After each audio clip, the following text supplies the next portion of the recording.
The reason why you're not able to see my face is because I need to protect the identity of myself and my daughter from our abuser. Living in fear is extremely volatile. You're not sure what's going to happen at any given moment. For example, you could have a good day at work and you're extremely pleased with the day, and you walk through the door and all of a sudden this person is yelling at you. And then comes the fear, well, what are they going to do? Am I going to get hit tonight? Am I not going to be able to eat? Am I going to have to take my daughter to someone else's house so that she doesn't see what's going to happen? Am I going to live tonight? Will I be able to see tomorrow? It's not a good way to live. I don't even know how I was able to do it for as long as I did. I realized that if I didn't leave, the next time that I was attacked, I might not survive it.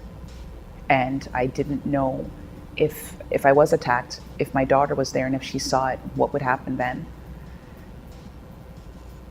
And I realized that I have to leave. The police were called, and even the police officer said, this is not a safe place for you to be, and you really need to go someplace else. They didn't say a shelter, but I knew that I had nowhere else to go. But it was hard to leave. You left with pretty much with nothing, and leaving our home and having to live in a shelter, it was humiliating in a way. I felt inept as a mother, like I had failed her on some level, and it was really hard to deal with emotionally. Not so much with the comforts that I was losing, but just not feeling good as a mother and as a person. Like I really just made a series of very bad choices that ultimately affected her. While I was in the shelter, one of the caseworkers had mentioned to me that there was a program that I might be interested in. It was called Homeward Bound. I read about the program, what was offered, and I felt that it was a very good opportunity for me to fulfill my dream. I couldn't believe that somebody would be willing to pay for me to go to school and provide childcare and all the other supports that were necessary for me to be able to go to school and to be successful at it and to actually get a job afterwards. It seemed like it was too good to be true. But I think from that moment, I started putting myself first, because I realized, well, this is going to make my life better, and I think I deserve a better life.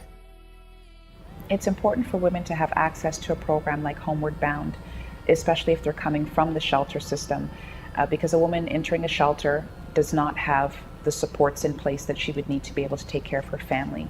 She does not have affordable housing, she does not have childcare, and she doesn't have an education.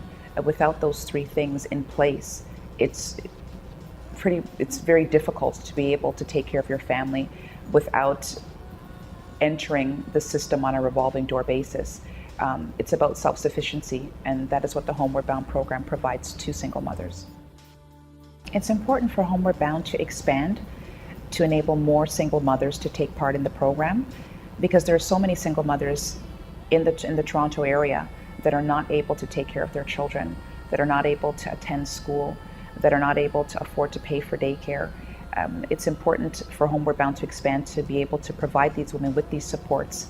Once they have them in place, they'll be able to take care of their families and to be sustainable, gain employment, feel good about themselves, and create a safe environment for their children to grow up in. I graduated a month ago, and it was a very emotional experience for me. I actually started crying, not in front of everyone, but when I was given my robe to put on at the convocation ceremony. For me, it just wasn't about receiving a piece of paper. It really was about becoming that person that I had always thought that I could have been, but never knew how to be that person. I was a graduate. I had successfully graduated at something. And not only I graduated with honors, which meant that I actually pushed myself and performed at a level that is recognized by that school, and words can't express how good I felt about myself. I never thought that I could have a job that I could brag about to people before. And people say, well, how did you get that job? And I tell them, I worked for it.